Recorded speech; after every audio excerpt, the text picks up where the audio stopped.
Now, the security situation has been deteriorating in Egypt, with few positive changes and some of the worst cases of vigilante justice since the 2011 uprising. Officials have been encouraging citizens to arrest lawbreakers and hand them over to authorities, but angry mobs have increasingly become the judge and jury on the streets. RT's Beltrou examines the brutal trend.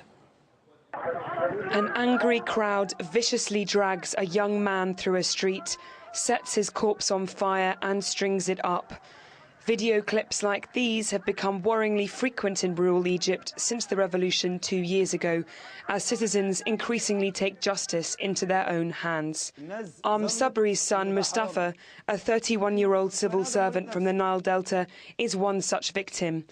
He was brutally murdered and hung from a tree in broad daylight. The crowd thought that he was a thief because he's mentally ill. The first blow came from behind, on the back of his head, and then part of his skull was hacked off. The second hit was to his chest, and they cut him open.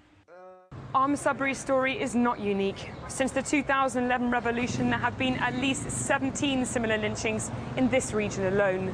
The most high-profile victim, who was killed last week, was the son of a leading member of the Muslim Brotherhood's political party. Security forces, for their part, say they are unable to control the situation, particularly when entire villages are involved in these vigilante mobs. Rights advocates like Karim and Nara say the lynchings, which are on the rise, are symptomatic of the state's continued failure to provide security and justice.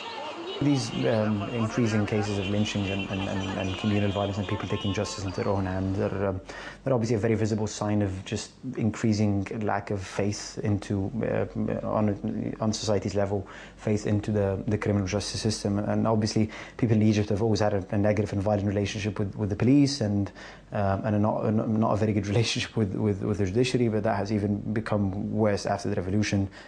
Officials from the ruling Freedom and Justice Party and the police admit that the authorities are reluctant to confront suspected mob killers for fear of backlash. However, local party leader Ahmed Shahata, who personally knew one of the victims, maintains security is improving post-revolution. Egypt has experienced one of the best revolutions in history. The country is being healed very quickly. We're almost in a stable situation. There will be security.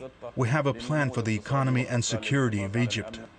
This is little consolation for the families of victims like Sabri, who've seen no justice. The local security chief said, "Just give me one name and I will arrest him in 24 hours. Now Mustafa has been dead for 50 days and security director has done nothing."